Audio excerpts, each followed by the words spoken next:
시청자 여러분 안녕하십니까? 헬로티비 뉴스입니다. 전북방송이 선정한 올 한 해 우리 지역 이슈에 대해서 되돌아보는 시간을 가져보고 있습니다. 오늘은 남원, 임실, 순창 지역에 대해 살펴볼 텐데요. 이혜연 아나운서는 올 한 해 남원, 임실, 순창 지역에서 가장 떠오르는 이슈 뭐가 떠오르나요? 네, 아무래도 지난 여름에 집중호우가 많이 쏟아졌잖아요. 예. 네, 수천여 명의 이재민이 발생했던 기억이 좀 오래 남습니다. 네, 맞습니다. 안타까웠는데요. 저는 임실 지역에서 한 공무원이 성폭행 피해를 암시하는 문자 메시지를 남기고 극단적인 선택을 했던 또 안타까운 사연도 기억이 납니다. 네, 저도 기억이 납니다. 안타까운 사고들만 얘기를 해서 좀 그런데 시청자분들은 올 한 해 어떤 이슈들이 기억에 남으시는지 또 궁금합니다. 김남우 기자가 남원, 임실, 순창 지역 올 한 해 주요 이슈를 정리했습니다. 남원시 금지면 금곡교 인근 섬진강 제방입니다. 붕괴 후 복구 작업이 진행됐던 제방은 지난 8월 8일 기록적인 폭우와 섬진강댐 방류량 확대로 수위가 급상승하면서 100여 미터가 유실됐습니다. 제방 붕괴로 수천여 명의 이재민이 발생했습니다.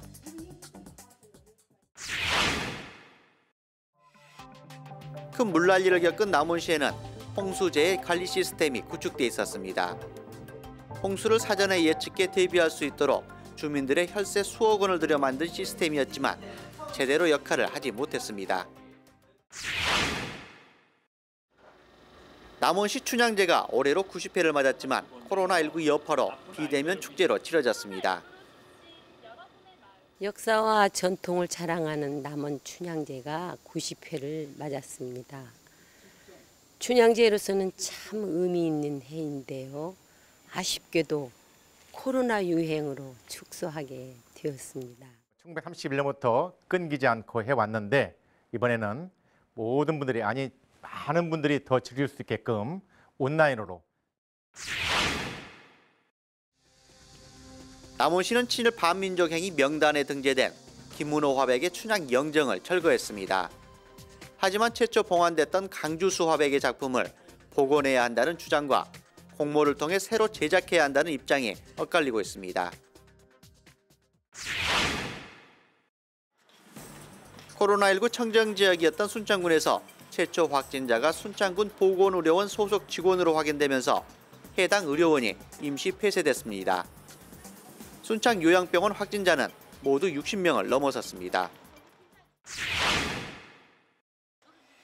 지난 8월 집중호우로 남원시와 순창군 지역 주택과 농경지 침수 피해의 주요 원인으로 꼽히는 섬진강 제방 붕괴를 두고 책임 소재 논란이 일었습니다. 순창군 등 섬진강댐 일원 6개 자치단체장들이 홍수 수위 조절 실패 책임을 물었습니다. 순창이 이번에 큰 피해를 받았는데 우리 순창 지역에서 내린 비보다는 우리 그 섬진강 댐 관리를 잘못해서 더 큰 피해를 봤다고 우리 순창 구민들이 지금 생각하고 있습니다. 댐이란 것은 본래 홍수 조절용이 목적이고 그 외에 부차적으로 생활용수라든지 전기를 생산하는 데 이런 것은 부차적인 문제이지 수자원공사가 제때 대처를 못해서 이렇게 되었다고 해서 환경부와 수자원공사를 가서 항의를 하러 올라가려고 지금 준비 중입니다. 순창 지역에서는 축산악재 피해를 주장하는 주민들과 업체 간 갈등이 장기화되고 있습니다. 축산악재 피해를 호소하는 주민들이 수개월째 천막농성을 이어가고 있습니다. 수려한 자연 환경을 가진 순창 회문사는 방문객이 몰리는 지역 명소입니다. 하지만 편의시설 개보수는 이루어지지 않고 있는 데다 지난해 수해를 입은 곳은 아직까지 복구가 안 돼 주민들의 불만이 커지고 있습니다. 발효식품 산업 중심지인 순창군이 국내 대표 곰팡이를 산업화하는 데 성공했습니다. 일본 등 해외 제품 수입에 의존하고 있는 곰팡이 제품의 국산화가 기대되고 있습니다. 임실군 한 여성 공무원이 성폭행 피해를 암시하는 문자를 남기고 극단적인 선택을 하면서 지역사회에 파장이 일었습니다. A씨는 극단적 선택 전에 성폭행 등 후유증을 견디지 못한다는 내용의 문자 메시지를 친척에게 보낸 것으로 알려졌습니다. 임실군 운암면 옥정호에 위치한 붕어섬 모습입니다.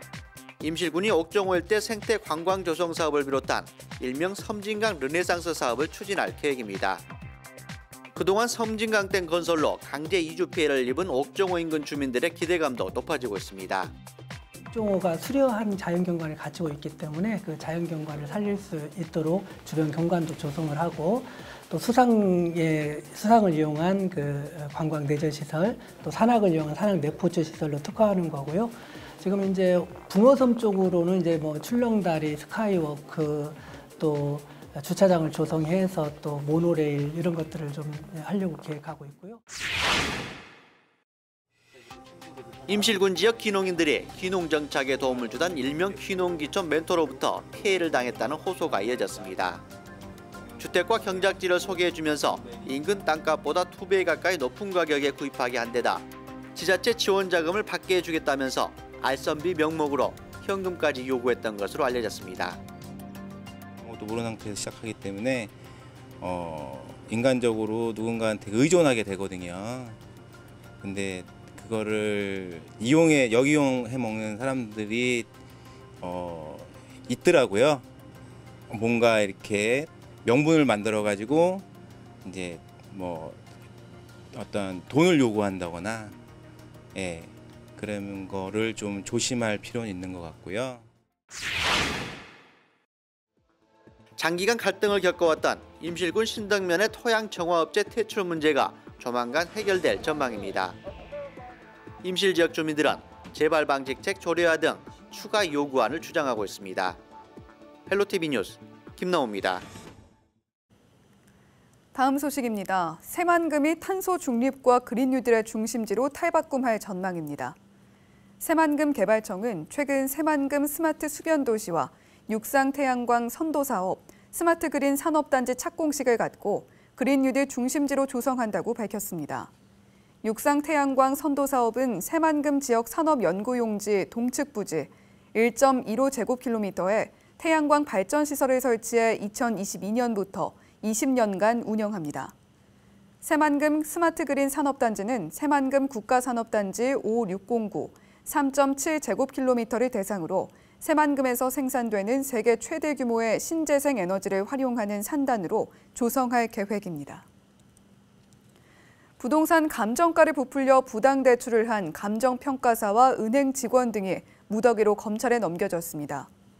전북지방경찰청 지능범죄수사대는 배임 등의 혐의로 브로커와 은행 임직원 등 2명을 구속기소 의견으로 검찰에 송치했다고 밝혔습니다. 경찰은 또 부동산 가격 공시와 감정평가에 관한 법률 위반 등의 혐의로 감정평가사 등 7명을 불구속 기소 의견으로 검찰에 넘겼습니다. 경찰에 따르면 이들은 감정가를 시중가보다 높게 책정해 이를 근거로 감정가의 최대 70%에 달하는 금액을 부당 대출한 혐의를 받고 있습니다. 그때는 알지 못했죠. 우리가 무얼 누리는지. 거리를 걷고 친구를 만나고 손을 잡고 껴안아주던 것, 우리에게 너무 당연한 것들. 처음엔 쉽게 여겼죠. 금세 또 지나갈 거라고. 봄이 오고 하늘 빛나고 꽃이 피고 바람 살랑이면은 우린 다시 돌아갈 수 있다고. 우리가 살아왔던 평범한 나날들이 다 얼마나 소중한지 알아버렸죠. 당연히 끌어안고 당연히 사랑하던 날 다시 돌아올 때까지 우리.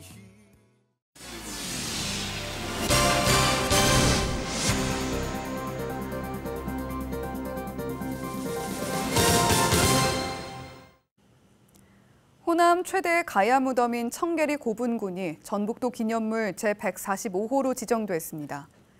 남원 청계리 고분군은 해발 770m의 남원 운봉고원 시루봉 동쪽 비탈면 끝부분에서 발굴된 가야의 고분들입니다. 이 고분들은 가야 무덤군인 사적 남원 유곡리와 두랑리 고분군, 전북도 기념물인 남원 월산리 고분군이 내려다 보이는 지점에 있습니다. 발굴 조사를 통해 찾아낸 고분군은 5세기 전반에 축조한 것으로 추정됩니다.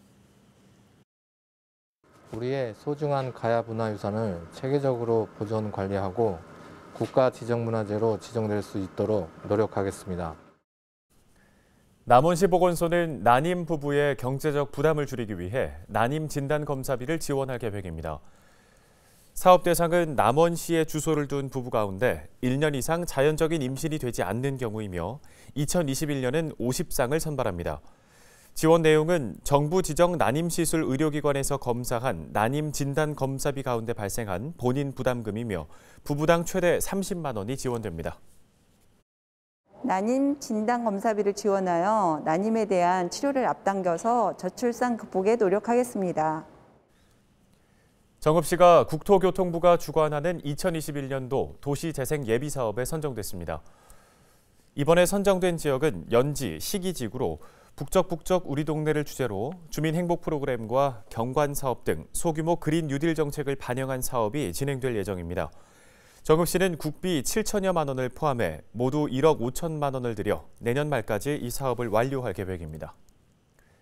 정읍시 신정동 연구단지 내에 복합 커뮤니티 센터가 들어설 예정입니다. 지상 3층 규모로 조성될 복합 커뮤니티 센터는 연구단지 종사자와 지역 주민에게 문화와 복지, 편의 서비스를 제공할 것으로 기대되고 있습니다. 정읍시는 예산 80억 원을 투입해 2022년 5월 준공할 예정이라고 밝혔습니다. 전북지방경찰청이 내년 1월 3일까지 주요 범죄 예방을 위한 특별 치안 활동에 나섭니다. 경찰은 이 기간 보안시설이 취약한 금융시설이나 편의점 등을 위주로 취약 요인을 점검합니다. 특히 여성 안심 귀갓길에 설치된 방범시설 작동 여부 등을 비롯해 성범죄 재발 우려 지역을 집중 점검할 방침입니다. 전북도는 겨울철 수도시설 동파에 선제적으로 대비하기 위해 지자체 동파 방지 대책을 추진합니다. 전북도와 시군은 겨울철이 끝나는 내년 3월까지 비상대책반과 긴급복구반을 운영해 동파 발생 시 주민 불편을 최소화할 계획이라고 밝혔습니다. 기상청에 따르면 올 겨울에는 찬 대륙 고기압이 일시적으로 확장하면서 기온이 큰 폭으로 떨어질 것으로 전망됨에 따라 수도 계량기 동파 예방을 위한 철저한 대비가 필요한 것으로 분석됐습니다. 날씨 정보입니다. 2021 신축년의 첫날인 금요일, 아침 저녁으로 추운 가운데 맑은 해가 아닌 하얀 눈과 함께 시작할 수 있겠습니다. 최저기온 영하 5도, 최고기온은 1도 나타내겠는데요. 미세먼지 농도는 좋음 수준 예상됩니다. 신축년 첫 주말인 토요일에는 맑겠습니다. 기온은 아침에 영하 5도, 한낮에 3도로 평년과 비슷하겠는데요. 미세먼지 농도는 보통 수준 예상되지만 대기 흐름에 따라 오염물질이 짙어질 수 있겠습니다. 주간 날씨입니다. 1월 첫 주는 아침 저녁으로 추위가 이어지겠지만 매서운 한파는 아닌데요. 다만 눈 소식이 더 있습니다. 다음 주 화요일부터 또 눈이 오겠는데요. 기온은 아침에 영하 5도 안팎에 머물며 큰 폭의 변화는 없겠습니다. 생활지수입니다. 날이 다시금 추워졌습니다. 손이 잠깐만 찬바람에 닿아도 시려워서 자꾸만 주머니에 손을 넣게 되는데요. 겨울철 주머니에 손을 넣고 걷는 건 넘어지기 쉽고 위급한 상황에 대응이 어려워 매우 위험하니까요. 주머니에 넣는 대신 장갑을 착용하시는 게 좋겠습니다. 날씨 정보였습니다. 2020년의 마지막 날 어떻게 보내셨는지요? 올해는 시간이 참 야속했던 한 해였던 것 같습니다. 그리고 사람이 유독 그리웠던 1년이기도 했습니다. 사랑하는 사람과 그리운 사람과 함께할 시간 말이죠. 시간은 인간이 쓸 수 있는 것들 중 가장 소중한 것이라는 말이 있습니다. 이 말이 그 어느 때보다도 가슴에 와서 박히는데요. 소중한 시간, 소중한 사람들에게 전화 한 통 걸어보시고요. 내일을 위한 덕담 한마디 건네보시면서 마무리하시기 바랍니다. 뉴스를 마칩니다. 시청해주신 여러분 고맙습니다.